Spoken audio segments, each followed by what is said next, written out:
Zašto neki afilat za kazino nikad ne zaradi? U prethodnom videu pomenuo sam da je ovo najteža, ali najzanimljivija niša od svih. Kad sam to rekao, stvarno sam to mislio.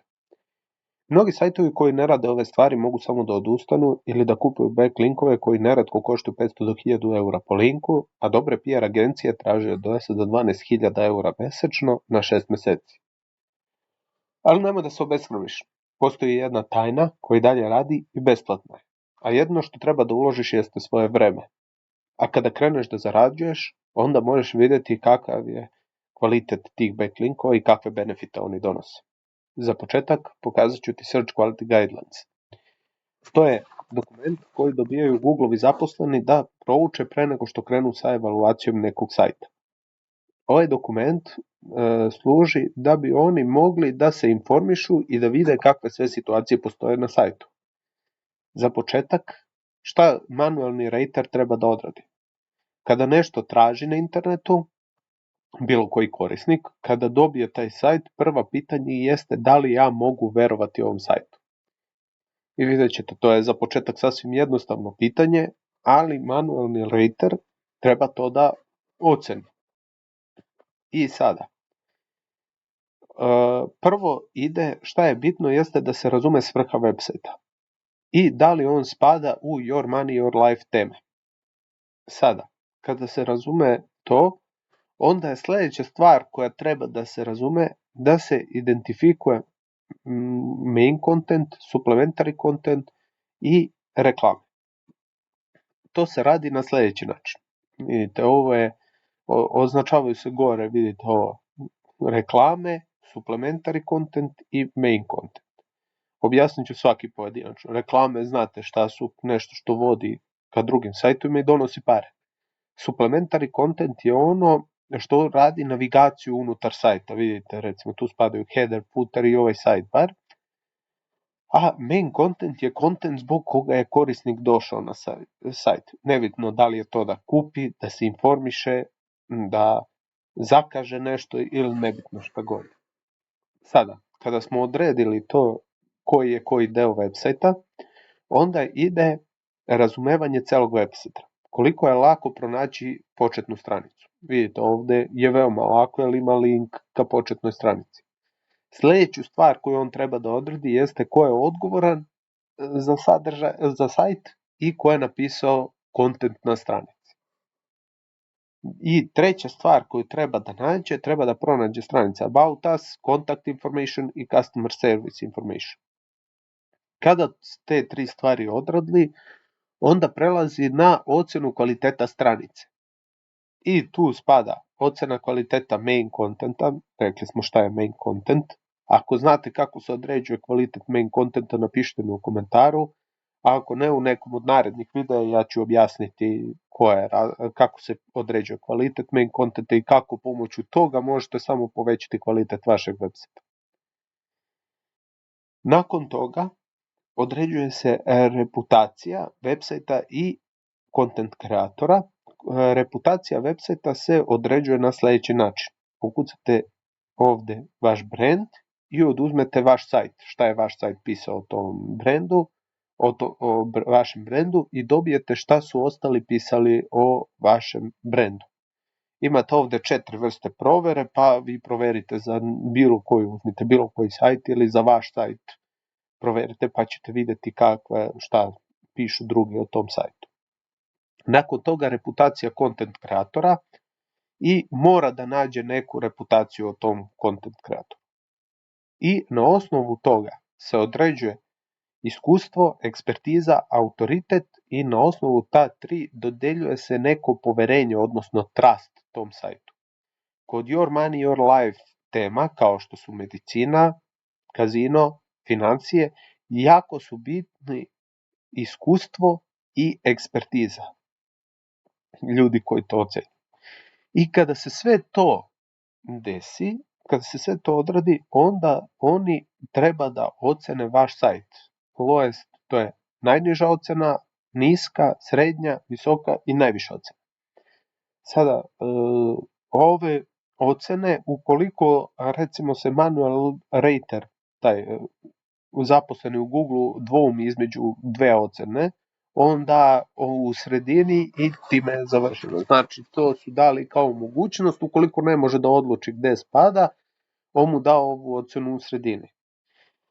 Sljedeća stvar koja je još bitna, nakon objavljivanja vašeg websajta, recimo prvi godinu dana, dolaze Google botovi i oni ocenjuju kvalitet vašeg websajta. Oni mogu da otključuju do ovde. Znači, mogu najveću ocenu koju oni mogu da daju jeste ova visoka ocena. Nakon godinu dana dolaze 3 Google-ova zaposlena koji ocenjuju kvalitet vašeg websajta i kao što smo gore pomenuli, i oni mogu da ocene do ove ovde, do ovog high plus, maksimum to mogu da daju, i nakon 5 ili 6 godina dolaze Google-ovi eksperti koji proveravaju bukvalno sve, ceo vaš sajt proveravaju i sve, i oni jedini mogu da otključaju ovaj ovde najviši deo, to je su kao premium korisnici kod Google. I sada ću vam objasniti kako stvari funkcionišu. Ovde imate posebno navedeno svaku vrstu za, recimo, najniže kvaliteta stranice. Ovde imate sve vrste koje su oni mogli da nađu da bi došli i objašnjeno zbog čega su one dobre. Ovde nakon toga imate objašnjenje zbog čega su neke stranice sa konkretnim primjerima. Evo daću vam primjer. Ova stranica je ocenjena kao najlošija. Možete vidjeti, sajt ne izgleda ništa loše. Oni su ovde napisali, recimo, da li preporučuje se celo mleko za dete od 12 meseci starosti. Ima teme, neke su obrađivali, vidite, ne izgleda loše website, međutim, šta postoji, koji su oni problem napravili?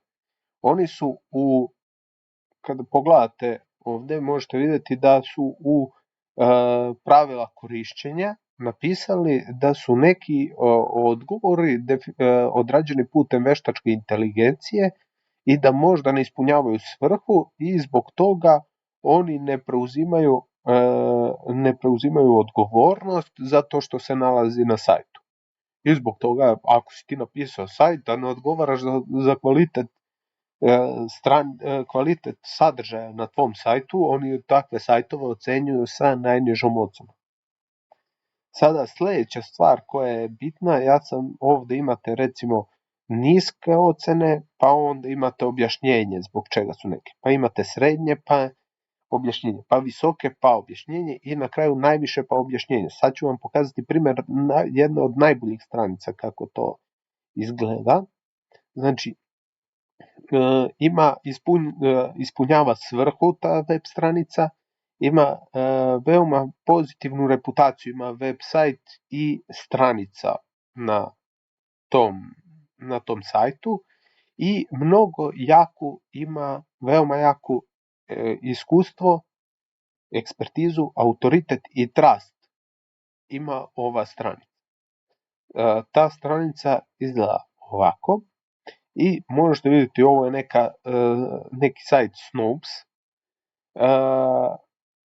Imate ko je objavio, kad je objavljeno, linkove ka društvenim mrežama, imate da slika nije autorska nego odakle je skinuta, znači nije krio da je skinuo sa nekog drugog sajta. I na kraju imate ponovo objavljeno ko je napisao. Sada ću vam pokazati kako to treba da se radi u kazino industriji. Kazino affiliate industriji, znači ovo je Lastes Casino Bonus ili ti LCB, tako se zove ovaj sajt, i on je sa jednom od najjačih reputacija u kazino industriji. Mogu reći da, recimo, kada oni imaju svoju godišnju analizu i kada oni dodele nekom kazinu da je najbolji za tu godinu, taj kazino to kači kod sebe u footer. Znači, toliko je jak ovaj affiliate sajt da kazino kači da je on po njihovom standardu najbolji kazino za tu godinu. Imate, ovde možete vidjeti za koje uređaje su dostupni, kakva je kazino reputacija ovoga, da li imaju live dilere, da li je testirano stranje njih, koliko komentara, koliko ocena i koji procenat je dao koju ocenu za taj kazino. Onda ovdje imate neke bonuse, ovdje imate njihov snimak od tog kazina koji priča o tome šta se dešava na tom kazinu. Imate autora, samo napomenutog, na kraju imate i biografiju tog autora i imate na kraju da ocenite koju ocenu mu dajete i da pročitate komentare. U suštini tako bi trebalo da izgleda svaki affiliate site za kazino. Ako imate bilo kakvih pitanja ili bilo šta nejasno na ovu temu, slobodno mi postavite u pitanju u komentaru, a ja ću odgovoriti na njega. U prethodnom videu sam objasnio da samo jednu vrstu zarade vezano za kazino, ali to nije istina, postoje još 3 vrste zarade. U sljedećem videu ću objasniti koje su razlike i zbog čega je neka bolja od drugih.